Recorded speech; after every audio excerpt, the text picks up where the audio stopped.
We're back with Illinois State Senator Neil Anderson and Illinois State Representative Mike Halpin. Both Illinois and Iowa adopted legalized sports betting last year. Iowa got its system operational pretty quickly. No activity as of yet in Illinois. How much is the delay hurting the state? Are you okay with it? Representative Halpin?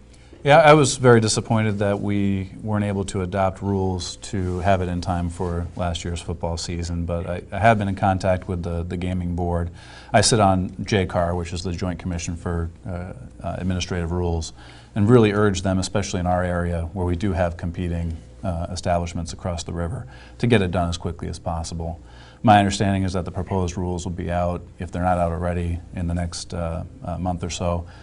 Optimistically, by middle of baseball season, but almost certainly before football season starts again. That's my sincere hope. Senator Anderson? Yeah, I totally agree. I think it's of the utmost importance, as Representative Halpin said, in this district. I mean, being that Iowa's right across the border and they have it there. Standpoint, yeah. I don't know how many people have told me that they're heading over to the Iowa side to do just that. So we're losing some revenue there, and it's and once you get used to it, do you think the licensing fees are hindering it too in terms of casino interest? I don't think so. We ultimately structured it where it was a variable rate depending on how much business you did.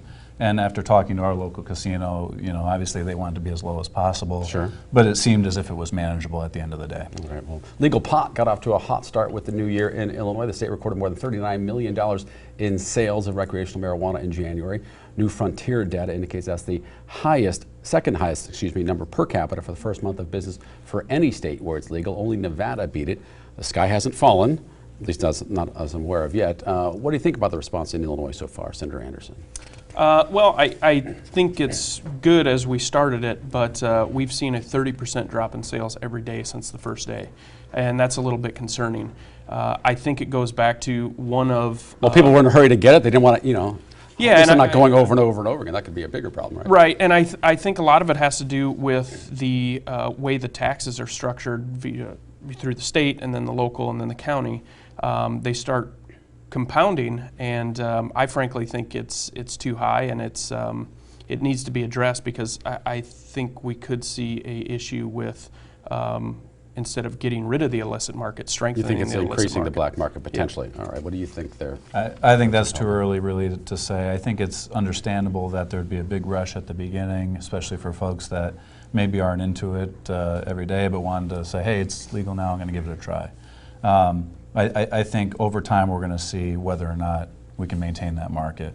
And I think people are still much more likely to go get it in a legal means where they know it's safe, where they know they're not going to get robbed during a transaction, and they know exactly or arrested potentially, right? Correct, and they know exactly what's in the product. So I think over time we'll see it settle down, but if we need to make tweaks to the law, we can do that. All right, Senator Neil Anderson, Representative Mike Halpin, thanks for your time. We hope the session goes well for both of you in Springfield. Thanks for being here. Thanks, Jim. Coming up, after impeachment, what to make of the president's behavior following his acquittal? For the record.